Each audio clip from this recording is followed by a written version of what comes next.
का बहुत स्वागत आप सभी का। मैं हूं सुशांत सिन्हा। आज का ये वीडियो आपको हैरान भी करेगा और गर्व से भी भर देगा। आज मैं आपको विस्तार से बताने वाला हूं कि कैसे बैंक में आपके पैसे के साथ नरेंद्र मोदी ने चमत्कार कर दिया है। लेकिन भारत के विकास की सबसे शानदार कहानियों में से एक शुरू करूं और आपको बताऊं कि कैसे मोदी ने जो किया वो 11 मुल्कों के प्रधानमंत्री भी नहीं कर सकते थे। उससे पहले आपसे एक सवाल पूछना चाहता हूं।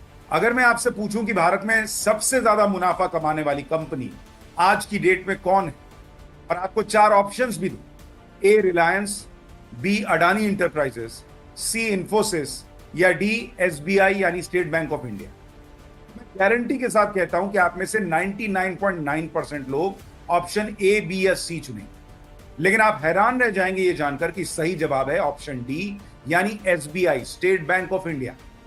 आपको सुनकर यकीन नहीं हो रहा होगा कि सबसे ज्यादा मुनाफा कमाने वाली company state bank of India है, सरकारी बैंक। ये यकीन से परे लग रहा है कि एक सरकारी बैंक देश की सबसे ज्यादा मुनाफा कमाने वाली कंपनी कैसे हो सकती है। तो यही वो चमत्कार है जो नरेंद्र मोदी ने करके दिखाया। ये वो चमत्कार भी है जिसने देश को और आपकी मेहनत की कमाई को बचा लिया। आज एक एक डिटेल बताऊंगा तो आपके मन में नरेंद्र मोदी के लिए इज्जत कई गुना और बढ़ जाएगी। सबसे पहले तो ये जान लीजिए कि मौजूदा वित्तीय वर्ष की पहली तिमाही में एसबीआई यानी स्टेट बैंक ऑफ इंडिया का मुनाफा 178%, 178% बढ़ गया। सुनकर ही किसी को शौक लगेगा कि किसी कंपनी का इतना बंपर मुनाफा, वो भी तब जब दुनिया भर की अर्थव्यवस्थाएं डूब रही हैं। ऊपर से सरकारी बैंक का मुनाफा गजब ही है। इतना ही नहीं, और सुनिए, दूसरे सरकारी बैंक्स का मुनाफा भी आसमान छू रहा है। सारे सरकारी बैंकों का मुनाफा मिलाकर 35,000 करोड़ रुपए के पार रहा है इस एक तिमाही में, जो पिछले साल के इसी समय के मुकाबले डबल है। फाइनेंशियल ईयर 2022-23 में तो सरकारी बैंक्स का कुल मुनाफा 1 लाख करोड़ के पार रहा। लेकिन अब असली कहानी शुरू होती है, और वो कहानी शुरू होती है इस सवाल से कि क्या भारतीय सरकारी बैंक हमेशा से ऐसे ही नोट छापने की मशीन थे? जवाब है नहीं। भारत के सरकारी बैंकों की हालत तो ये थी कि इनमें से कई तो आपका पैसा लेकर टाइटैनिक की तरह डूबने वाले थे। लेकिन तभी एंट्री हुई सिंघम स्टाइल में नरेंद्र मोदी, जिन्होंने बाबा बागेश्वर के स्टाइल में बैंकों की पर्ची खोल डाली और देश का सबसे बड़ा चमत्कार कर दिया। जिन लोगों ने हाल में सेव एसबीआई और सेव एलआईसी जैसा प्रोपेगेंडा फैलाया था, उनके लिए तो मोदी के चमत्कार की कहानी हार्ट अटैक लाने वाली है। लेकिन फिर भी दिल मजबूत करके सुन लीजिए।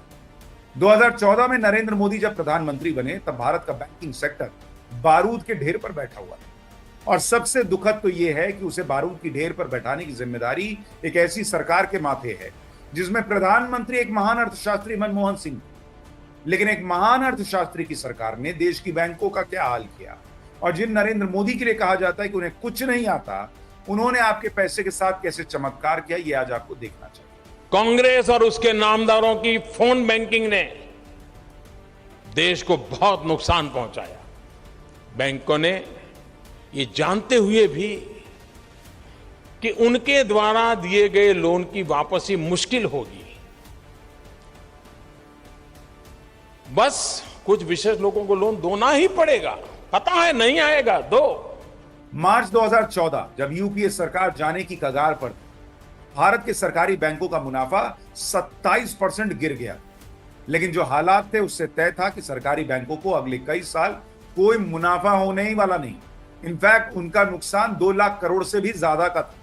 यानी आज जो बैंक एक साल में 1 लाख करोड़ का मुनाफा कमा रहे हैं, वो 2 लाख करोड़ के नुकसान पर बैठे हुए। यहीं से होती है नरेंद्र मोदी की एंट्री, जिन्होंने सत्ता में आते ही सबसे मुश्किल काम शुरू किया, और वो काम था भारतीय बैंकों की सालों की गंदगी को साफ करने। लेकिन ये काम बिल्कुल भी आसान नहीं। बैंकों ने सबसे पहले तो ये मानना शुरू किया कि जो नुकसान दिखाया गया है, दरअसल नुकसान उससे कहीं ज्यादा है। इसके बाद 2015 में मोदी सरकार ने एनपीए यानी बैंकों के नॉन परफॉर्मिंग एसेट्स की सही डिटेल निकालनी शुरू की। मोदी ने जो किया वो किसी चमत्कार से कम क्यों नहीं है, ये समझने के लिए पहले ये समझिए कि एनपीए होता क्या। एनपीए यानी non performing assets. Bank loan देते हैं और उस पर इंटरेस्ट कमाते हैं, इसी से बैंक चलते हैं। बैंक का लोन ही उसका एसेट होता है, क्योंकि भाई उसी से पैसा कमा रहे हैं। कोई लोन अगर नहीं चुकाता है तो बैंक को नुकसान होता है। इसलिए ऐसे लोन को जो रिकवर नहीं हो पाया है उसे बैंक एनपीए यानी नॉन परफॉर्मिंग एसेट बोलते हैं, क्योंकि भाई वहां से पैसा नहीं आ रहा। इनकी सही जानकारी आरबीआई को देनी होती है। पहले सही जानकारी नहीं दी जाती थी। पुराना लोन चुकाने के लिए नया लोन दे देने का खेल चलता था। नरेंद्र मोदी के आने के पहले बैंकों की हालत खस्ता होती चली गई। नरेंद्र मोदी ने बैंकों की जो डिटेल निकलवाई उसे कहते हैं AQR यानी एसेट क्वालिटी रिव्यू। यानी सरल भाषा में कहिए तो बैंकों के पास जो एसेट है उनमें कितने क्वालिटी के हैं और कितने बेकार, इसकी जानकारी नरेंद्र मोदी ने निकलवानी शुरू की। यानी बैंकों ने कितने ऐसे लोन दिए हैं जिनकी वापसी के चांस हैं और कितना पैसा डूब सकता है, इसके बारे में एसेट क्वालिटी रिव्यू करवाया नरेंद्र मोदी। अब मोटे तौर पर 3 से 5% से ज्यादा NPA होता है तो वो बैंक के लिए खतरनाक माना जाता है। यानी बैंक ने मान लीजिए 100 रुपए का लोन बांट रखा और उसमें से 3 से 5 रुपए नहीं लौट रहा हो या लौटने में दिक्कत हो तो उसे खतरा माना जाता है। उसके ऊपर तो बवाल मान के चलिए कि भाई 3 से 5% से ज्यादा का NPA है तो समझिए बैंक और आपका पैसा दोनों डूबने की कगार पर। अब सुनिए कि कांग्रेस के राज में बैंकों का जो NPA 3 से 5% होना चाहिए था वो था कितना। कैनरा बैंक का NPA 12%, बैंक ऑफ महाराष्ट्र का NPA 19%, पंजाब नेशनल बैंक 18% के NPA पे बैठा हुआ था। IDBI, यूको और इंडियन ओवरसीज बैंक इनका NPA 24 से 28%। और देश के सबसे बड़े बैंक जो सबसे ज्यादा कर्ज देता है SBI यानी स्टेट बैंक ऑफ इंडिया, इसका NPA 11%। सरकारी बैंकों का कुल NPA मिला लीजिए तो वो 15% के आसपास औसत बैठ रहा। यानी जो आंकड़ा 3 से 5% होना चाहिए वो 15%। हालात इतने खराब थे कि RBI ने तुरंत 21 सरकारी बैंकों में से 11 को special prompt corrective action framework में डाला। यानी इनको तुरंत नहीं देखा गया तो कांड हो जाएगा ऐसी वाली लिस्ट में डाल दिया। जैसे अस्पताल में किसी पेशेंट के लिए कहते हैं ना कि उसे तुरंत इलाज नहीं मिला तो भाई इसकी तो जान जा सकती है, वैसा ही हाल देश के 21 सरकारी बैंक्स में से 11 का हो रखा था यूपीए के जमाने। यानी मोदी सरकार ने तुरंत ताबड़तोड़ एक्शन लेना शुरू किया। बैंकिंग सेक्टर को तुरंत किसी झटके से बचाने के लिए उसमें 3 लाख करोड़ रुपए डाले गए। मतलब पेशेंट को इलाज चलते रहने के दौरान तुरंत ऑक्सीजन लगा दिया गया ताकि सांस चलती रहे, मौत ना हो और इलाज पूरा हो सके। इसके बाद कमजोर बैंकों का मजबूत बैंकों के साथ मर्जर एक और अहम कदम था जो नरेंद्र मोदी सरकार ने उठाया। लेकिन इसमें एक खतरा था कि कमजोर बैंक का जो बैड लोन है वो अच्छे और मजबूत बैंक को प्रभावित कर सकता था। इसलिए यह काम बहुत सावधानी से किया जाना और आखिरकार नरेंद्र मोदी ने यह काम किया और सब कुछ ठीक है। सबसे बड़ा गेम चेंजर कदम तो नरेंद्र मोदी सरकार ने उठाया वो था इंसॉल्वेंसी एंड बैंकरप्सी कोड नाम का कानून लाना। जो लोग ये मानकर बैठे थे कि वो तो बिना लोन चुकाए बच जाएंगे, उनकी नाक में दम कर दिया नरेंद्र मोदी। इस कानून ने उनकी रातों की नींद उड़ा दी और नतीजा ये हुआ कि 2014 से अब तक 10 लाख करोड़ रुपए की रिकवरी हो चुकी है। इसके अलावा पुराना लोन चुकाने के लिए नया लोन लेने का जो खेल चल रहा था वो भी मोदी सरकार ने रोक दिया। आप सोचिए क्या सिस्टम चल रहा था कि पुराना लोन नहीं चुकाया और उसको चुकाने के लिए एक और नया लोन ले लिया। मतलब आप ही के पैसे से आपका लोन चुका रहे हैं। अगर आपने लोन नहीं चुकाया है तो नए बिजनेस के लिए लोन मिलना बंद हो गया। ये नरेंद्र मोदी ने किया। स्टॉक मार्केट से पैसा उठाना बंद करवा दिया। यानी मोदी ने देश के बैंकों के पैसे को अपनी बकौती समझने वालों के नाक में नकेल कर दिया। नतीजा यह हुआ कि आज कोई bank prompt corrective action list में नहीं है। यानी किसी भी बैंक की हालत ऐसी नहीं है कि उसे ऑक्सीजन पर रखना पड़े।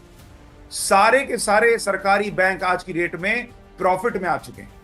स्टेट बैंक ऑफ इंडिया का प्रॉफिट 178% रहा। बैंक ऑफ बड़ौदा का प्रॉफिट पहली तिमाही में इस साल 88% रहा। कैनरा बैंक का प्रॉफिट 75%, पंजाब नेशनल बैंक का प्रॉफिट छप्पड़ फाड़कर 307% पे चला गया। 2021-22 में सरकारी बैंकों का कुल प्रॉफिट 66,000 करोड़ रुपए था, जो 2022-23 के वित्तीय वर्ष में बढ़कर 1,04,000 करोड़ हो गए। इस साल की पहली तिमाही में प्रॉफिट 35,000 करोड़ ऑलरेडी आ चुका है। यानी जिन बैंकों के लिए एजेंडाधारियों ने पूरा माहौल बनाया कि नरेंद्र मोदी ने SBI से लोन दिलवा दिया अडानी को, वो SBI छप्पर फाड़कर मुनाफा कमा। अब आप खुद सोचिए कि नरेंद्र मोदी ने कैसे सबसे मुश्किल टास्क को न सिर्फ पूरा करके दिखाया बल्कि बैंक में रखा आपका पैसा बचा लिया। वरना ये बैंक डूबते तो करोड़ों घर बर्बाद हो जाते, देश बर्बाद होता सो अलग। लेकिन सवाल यह है कि बैंकिंग सिस्टम में इतना कचरा आया कहां से। आरबीआई के पूर्व गवर्नर रघुराम राजन ने संसदीय समिति के सामने 2018 में अपने लिखित बयान में कहा था कि इनमें से ज्यादातर बैड लोन 2006 से 2008 के बीच के, यानी यूपीए के जमाने के। इस वक्त बैंकों ने अनाप शनाप लोन दिए और सरकार भी या तो सोती रही या फोन कॉल पर लोन दिलवाने के आरोप से घिरी रही। आपको याद होगा कि कैसे एक फोन कॉल पर लोन मिलता था। ये एक बार प्रधानमंत्री मोदी ने भी बताया। हमारे देश में ये टेक्नोलॉजी तो अब आई, लेकिन उस समय एक स्पेशल परंपरा चल रही थी फोन बैंकिंग की।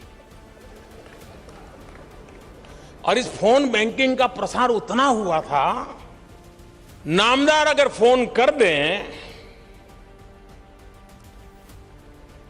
तो बैंकिंग और फोन पर कर्ज दिलाने वाले बेड़ा पार लोन मिल ही जाता था।